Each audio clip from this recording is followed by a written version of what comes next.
गुरुजी प्रणाम। सुखी रहो। गुरुजी कृपया कुंभ लग्न की विशेषताएं बता दीजिए। ठीक है। आप ये देखिए कि कुंभ लग्न की कुंडली में लग्नेश हैं शनिदेव, और शनिदेव जो हैं इसमें लग्नेश तो हैं, लग्नेश के साथ साथ बेस भी हैं, लेकिन बेस से ज़्यादा प्रभाव लग्नेश का होगा। और बेस होने से जो नेगेटिविटी उत्पन्न हुई है उसको लग्नेश होना दूर कर देगा। लेकिन फिर भी ये बेस होने का जो पुछल्ला है वो तो लग ही गया है, तो इसमें शनि जो भी प्रभाव देंगे वो 100% न दे करके 90% दे पाएंगे, क्योंकि उसमें 10% जो है ये बेस होने की नकारात्मकता भी शामिल हो जाएगी। फिर भी इस कुंडली में हम ये देखते हैं कि जैसे मकर लग्न की कुंडली में था, उसमें 3 स्थितियां ऐसी बन रही थी कि पंच महापुरुष योग बनने की संभावना थी। वो बहुत अच्छी स्थिति थी। लेकिन कुंभ लग्न की कुंडली में भी 2 स्थितियां पंच महापुरुष योग बनने की हैं। एक स्थिति ये है कि यदि शनि लग्न में आ जाते हैं तो ये सस योग बनेगा, और ये सस योग व्यक्ति को बहुत उच्च पद तक पहुंचा सकता है, बहुत प्रभावशाली व्यक्ति बना सकता है। दूसरा होगा, दसम भाव में यदि मंगल आ जाता है तो दसम भाव में मंगल की वृश्चिक राशि है, और इसमें मंगल यदि आता है तो वो स्वग्रही हो जाएगा और एक बहुत अच्छा पंच महापुरुष योग देगा, जिसको रोचक योग कहते हैं। ये रोचक योग जो है सेना, पुलिस ऐसे विभागों में व्यक्ति को प्रतिष्ठित कर देता है, क्योंकि मंगल साहस और शक्ति का देवता है। अब इसमें द्वितीय भाव में हम देखते हैं कि जो धन कुटुंब का भाव है और वाणी का भी भाव है, या प्रारंभिक शिक्षा से भी इसको संबंधित करते हैं, इसके स्वामी हैं बृहस्पति। और ये द्वितीय भाव मारक प्रभाव रखता है। धन तो अच्छा देगा, बृहस्पति की जो महादशा आएगी, अंतर्दशा आएगी, उसमें व्यक्ति धन को संचित अच्छा कर लेगा। ये द्वितीय भाव धन संचय का होता है, आय का ना होकर के धन संचय का होता है, तो वो करेगा व्यक्ति उसमें। और यही बृहस्पति एकादश भाव का भी स्वामी है, आय भाव का भी बृहस्पति स्वामी है। और ये बृहस्पति यदि इसकी प्लेसमेंट अच्छी हो जाती है, केंद्रीय त्रिकोण में हो जाती है, या ये स्वग्रही होकर के कुंडली में बैठ जाता है, तो ये बृहस्पति आय भी अच्छी देगा और धन का संग्रह भी अच्छा होगा। लेकिन इस बृहस्पति में एक नकारात्मकता अवश्य होगी कि इसमें मारक प्रभाव भी होगा, क्योंकि मार्केश भी होगा। द्वितीय भाव मारक भाव होता है, ये बृहस्पति मार्केश भी है, और दूसरा त्रिखंड आय भाव का भी स्वामी है, एकादश भाव ऐसे ही है। तो ये बृहस्पति है तो आय के लिए भी अच्छा है और धन संग्रह के लिए भी अच्छा है, लेकिन ये अपनी महादशा और अंतर्दशा में जीवन को संकट भी पैदा कर सकता है। और हम ये जानते हैं कि जातक के लिए जीवन से बड़ी चीज़ कोई नहीं होती है। सब चीज़ें उसके बाद हैं। तो ऐसे जातक को जब उसकी बृहस्पति की महादशा अंतर्दशा आए तो उसको बृहस्पति के मंत्रों का जप, हवन, व्रत, उद्यापन और दान भी करवा देना चाहिए, ताकि ये आय के साथ साथ जीवन भी सुरक्षित रहे। हालांकि ये बृहस्पति इतना प्रभावशाली होता है, ये धनेश और आयेश होने से इतना प्रभावशाली होता है कि इसकी दृष्टि जिस भी भाव पर पड़ जाती है, उस भाव से संबंधित जो व्यक्ति होता है उसको बहुत अच्छी आय होती है, आमदनी बढ़ जाती है उसकी। मान लीजिए कि ऐसे बृहस्पति की दृष्टि तृतीय भाव पे पड़े तो उसके भाई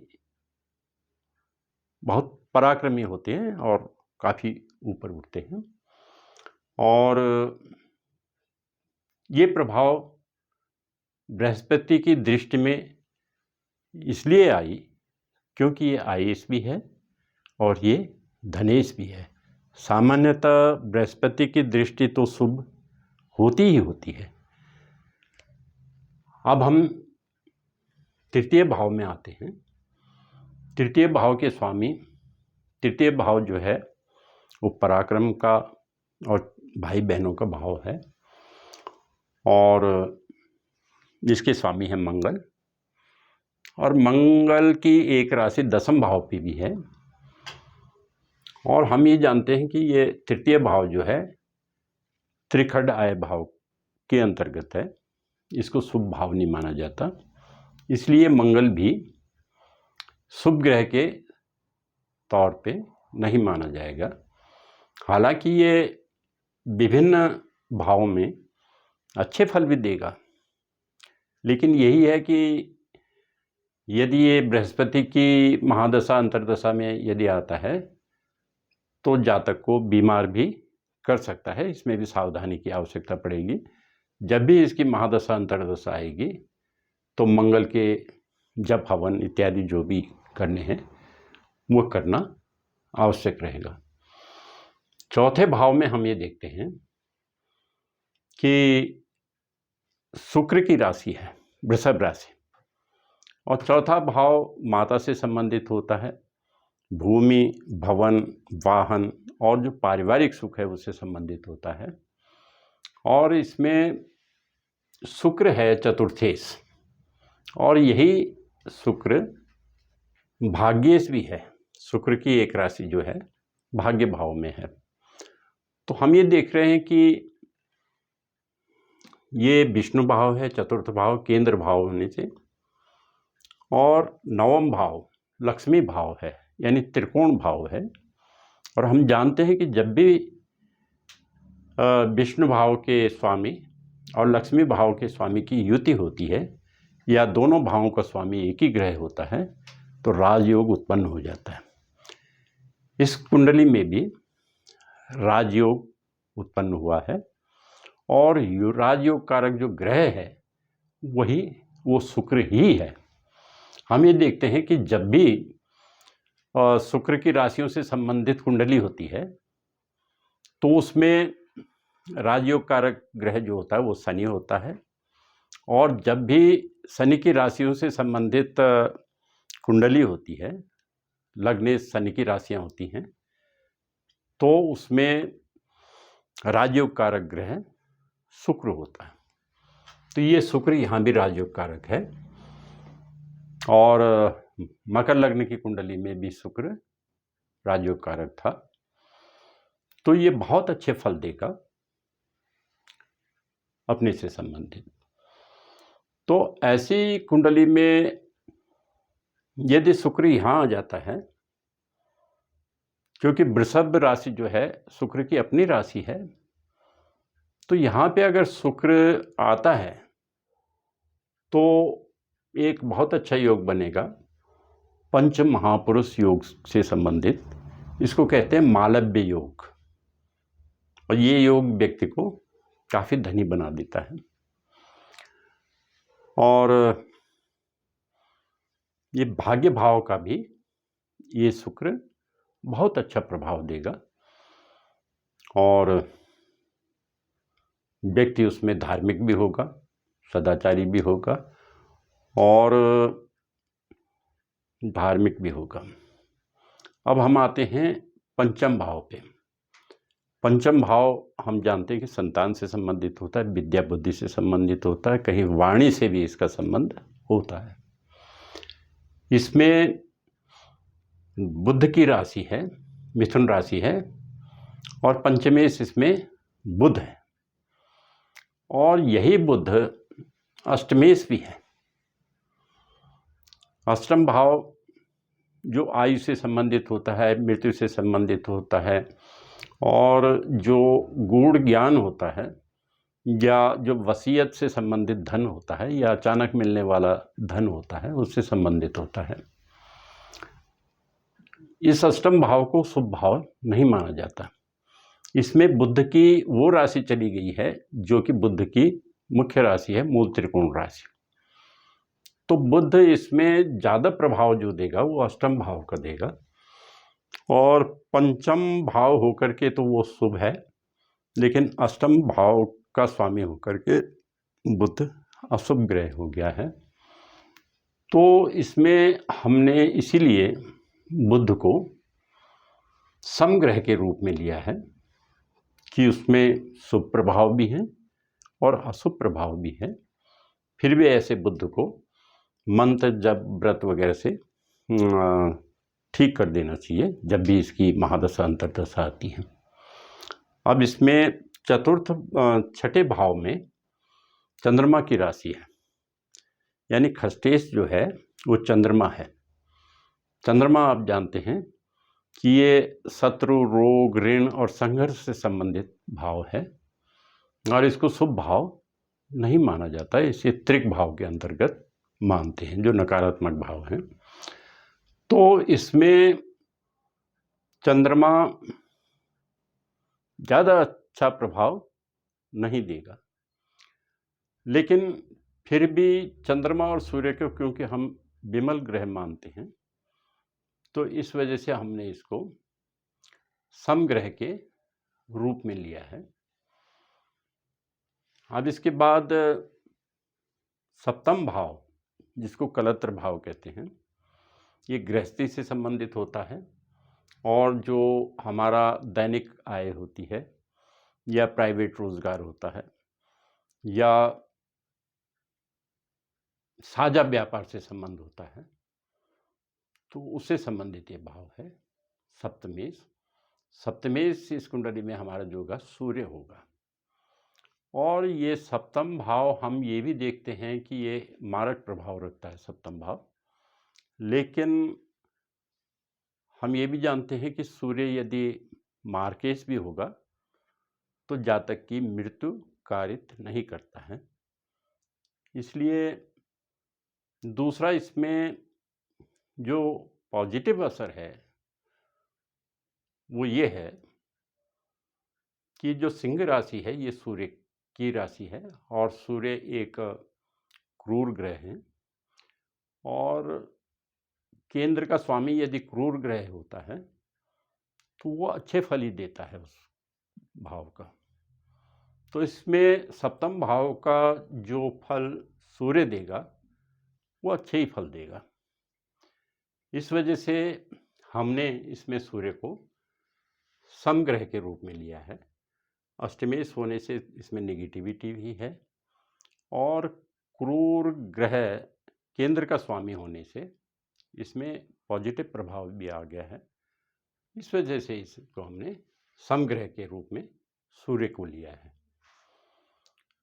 अब दसम भाव की चर्चा तृतीय भाव के साथ हो चुकी है। इसका स्वामी दशमेश जो है इसमें मंगल है और क्योंकि ये मंगल केंद्र भाव में है और ये रोजगार से भी संबंधित होता है और इसमें जो लग्नेश है शनि है, तो शनि का कार्य कंस्ट्रक्शन से भी होता है और मंगल का कार्य भूमि से भी संबंधित होता है।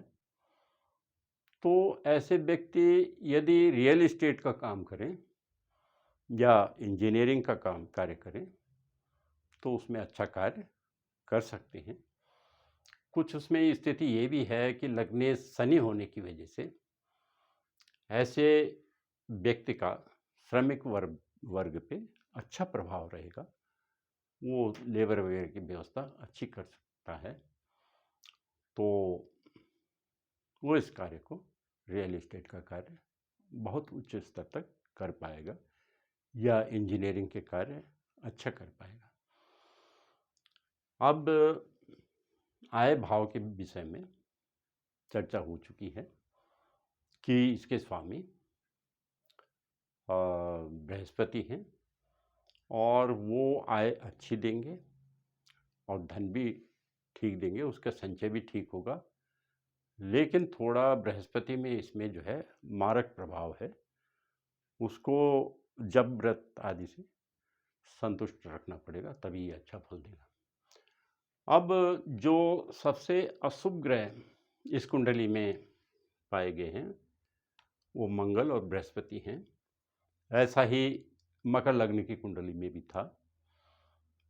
तो हमें ये ध्यान रखना चाहिए कि जब भी मंगल की महादशा हो और बृहस्पति की अंतर्दशा हो, उस समय जातक को सतर्क रहना चाहिए, या बृहस्पति की महादशा में मंगल की अंतर्दशा हो, उस समय भी जातक को सतर्क रहना चाहिए और अपने जप हवन व्रत वगैरह से इन दोनों ग्रहों को अनुकूल रखना चाहिए। अब हम ये देखते हैं कि प्रत्येक कुंडली में एक बाधक भाव भी होता है, और ये जो कुंडली है स्थिर लग्न की कुंडली है। कुंभ राशि जो है स्थिर राशि होती है, और हम ये जानते हैं कि जो लग्न यदि स्थिर राशि का हो तो ऐसी कुंडली में भाग्य भाव बाधक भाव होता है। तो इस कुंडली में भी जो बाधक भाव है वो भाग्य भाव है, और जो बाधकेश ग्रह होगा वो शुक्र होगा, क्योंकि तुला राशि शुक्र की है। अब शुक्र में इसमें दो स्थितियां उत्पन्न हो रही हैं। एक तो शुक्र राजयोग कारक भी है, इसमें बहुत शुभ ग्रह भी है, लेकिन इसमें जो एक निगेटिविटी पैदा हो गई है, नकारात्मकता इस शुक्र में जो पैदा हो गई है, उसका बाधकेश होने की वजह से उत्पन्न हो गई है। तो इसका जो बाधक प्रभाव है उसको दूर करना नितांत आवश्यक होगा, तभी भाग्य से संबंधित अच्छा फल ये शुक्र दे पाएगा।